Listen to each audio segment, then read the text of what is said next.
देश की धरोहर हुई ना ये सारी चिट्ठियां जो नेहरू जी ने लिखी थी इतने बड़े बड़े लोगों को। आजादी की कितनी बातें होंगी, देश की कितनी बातें होंगी, कितने मसले उसमें होंगे, कितनी ऐसी बातें होंगी जो आज जानना चाहेगा देश। ऐसी चिट्ठियां सोनिया गांधी या गांधी परिवार के पास क्यों रहनी चाहिए? मानक जी, सबसे पहले तो मैं आपको बताऊं कि राकेश सिन्हा जी मेरे स्कूल के ही नेतरहाट विद्यालय के छात्र हैं। अलग अलग विचारधारा में हम लोग जरूर है। एक बात मैं बता दूं, राकेश सिन्हा जी जिन बातों की इंगित किया है, लगातार इन्होंने जवाहरलाल नेहरू के बारे में बोला। इन्होंने कहा दरअसल पूरे भारतवर्ष में हिमालय की तरह अडिग, सागर की तरह गहराई लिए हुए जवाहरलाल नेहरू जी की छवि रही है, चाहे वह एक भारत के विकास में, भारत के निर्माण में। एक दूसरी बात जो इन्होंने संशोधन की बात कही है, इन्हें ये राकेश जी को ये बतलाना चाहिए कि 10 सालों में 30 संशोधन ये भारतीय जनता पार्टी ने किया है। और 99 संशोधन के बारे ये बताएं कि सुप्रीम कोर्ट ने इसके बारे क्या बोला है, कैसे वो जजों की नियुक्ति के बारे, इसके बारे राकेश सिन्हा जी को बतलाना चाहिए। अब रही बात मैंने कहा कि ये सोते जागते, ये तो आज मैं समझता हूं कि आज भी अतीत में झांकने की इनकी आदत हो गई है। बिना नेहरू का नाम लिए ये आगे बढ़ ही नहीं सकते हैं। तो ये इनकी व्यवस्था है। इसलिए कि नेहरू जी का योगदान स्वतंत्रता के आंदोलन में, राष्ट्र के निर्माण में इतनी बड़ी भूमिका है। लेकिन और क्योंकि ये स्वतंत्रता आंदोलन में और विशेषकर इनकी जो पृष्ठभूमि रही है आरएसएस की, वो तो 1942 के आंदोलन का भी विरोध करते थे। और जिस संविधान की ये बात कर, मैं इनको स्मरण दिला दूं, 14 अगस्त 1947 को इन्होंने तिरंगे का, आरएसएस ने तिरंगे का विरोध किया। इनका जो मुखपत्र ऑर्गेनाइजर में इन्होंने क्या लिखा था, दूसरे बात जैसे, और जब संविधान लागू हुआ, इन लोगों ने, आरएसएस के लोगों ने शहरों में अंबेडकर जी के पुतले जलाए, उनका विरोध इन्होंने शुरू किया है।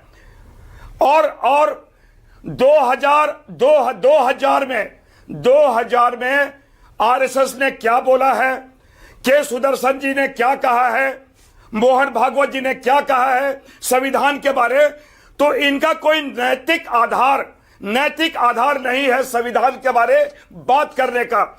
केवल ये एक ब्लेम गेम में, आरोप प्रत्यारोप में ये रहेंगे।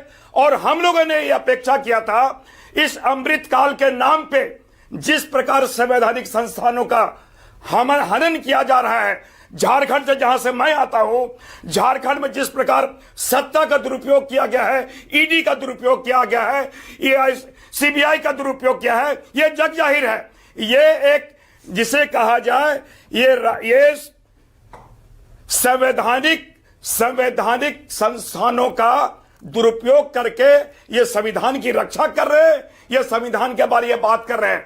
ये चर्चा के माध्यम से, चर्चा भी इसलिए यहां पे हो रही है। ओके सुखदेव जी, आपने बताया नहीं, मैंने पूछा नेहरू जी की चिट्ठियां गांधी परिवार के पास क्यों रहनी चाहिए, देश के एक म्यूजियम में क्यों नहीं होनी चाहिए, ताकि सब देख सकें, समझ सकें अपने इतिहास को। एक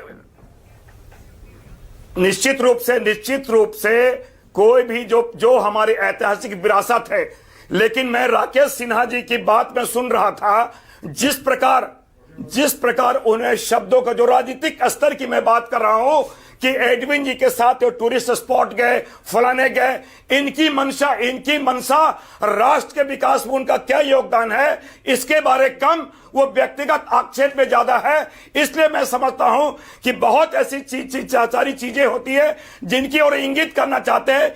इनके माध्यम से इनका एकमात्र उद्देश्य होता है कि नेहरू जी को उनका कैसे हम विरोध करें, इंदिरा गांधी जी का कैसे विरोध करें। यह बहुत स्वाभाविक है।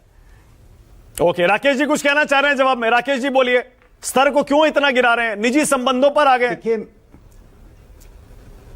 देखिए, मैं उस पर नहीं जा रहा हूं, निजी संबंध पर। लेकिन जब भगत सिंह जी को फांसी मिल रही थी, चंद्रशेखर आजाद त्याग कर रहे थे, सुखदेव राजगुरु त्याग कर रहे थे, असफुल्ला खान त्याग कर रहे थे, देश के लोग घर द्वार छोड़ रहे थे। यह एक लोकप्रिय संस्कृति थी स्वतंत्रता आंदोलन के दौरान। उस समय आप शीर्ष के नेता थे।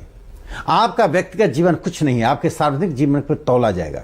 आप प्रधानमंत्री बन गए, अलग बात है, हम सम्मान करते हैं, हमारे देश के प्रधानमंत्री हैं, लोकप्रिय प्रधानमंत्री हैं, उस पर हमारा कोई असम्मान नहीं है। मैं तो सिर्फ लोकसभा में या राज्यसभा के वो सदस्य थे, उनके द्वारा वह कहा गया वक्तव्य कहा, जब उन्होंने कहा था कि कोणार्क मंदिर दिखाने ओके, सुखदेव जी, एक मिनट आपका, उसके बाद केसी त्यागी। मोदी जी गए थे। सुखदेव जी बोलिए। और मैं सुखदेव जी को एक मिनट सुखदेव जी को नमस्ते कर दूं। हम दोनों एक ही विद्यालय के, सुखदेव जी हमारे सीनियर नेता हैं। जवाहरलाल नेहरू जी सुखदेव जी को नमस्ते कर अपने रहा हूं। जीवन काल के स्वतंत्रता आंदोलन बिताए नहीं बिताए, राकेश सिन्हा जी ये बतला दे। पंडित जवाहरलाल नेहरू जी ने 9 साल जेल में बिताए नहीं बिताए स्वतंत्रता आंदोलन में, ये तो बता दे। ओके, केसी त्यागी, ऑलराइट। तो मैं एक चीज बता दूं, एक लाइन, एक पंक्ति, एक लाइन में बोल दूं, एक लाइन। देखिए, इस देश में त्रिलोकनाथ चक्रवर्ती रहे और 30 साल जेल में रहे, उनकी किताब है 30 इयर्स जेल। ये मत कहिए 9 साल रह के बड़ा काम किया है। इस देश में ऐसे लोग रहे हैं जिनके पास घर के खाने राकेश जी ऐसे मत बोलिए, और जेल चले गए। राकेश जी एक सेकंड, राकेश जी ऐसे मत करिए। 9 साल रहे, आप कह रहे ऐसे बड़ा काम कर दिया, ऐसे मत करिए। क्यों? अरे जेल तो आप फिर, आप वीर सावरकर को आप बोलते हैं, फिर वीर सावरकर को आप भी तो डिफेंड करते हैं, जेल गए थे। तो जेल तो जो भी गया है देश के लिए, वो जेल गया है। 9 साल मैं कहा 9 साल जाना, यानी 30 साल जेल जाने वाले भी लोग हैं। त्रिलोकनाथ चक्रवर्ती 30 साल जेल बिताया है। नहीं, बिल्कुल सही कह रहे हैं आप, लेकिन जेल तो जो 1 साल गया, 1 महीना गया, वो भी बड़ी बात है। केसी त्यागी जी, ये नहीं, जो जेल नहीं गए, लड़ाई किए, वो भी महान काम किया। ऐसा नहीं कि जेल जाने वाले महान किया। देश में हजारों लोग थे जो जेल नहीं गए लेकिन त्याग किया देश के लिए। बिल्कुल सही कह रहे हैं, बिल्कुल।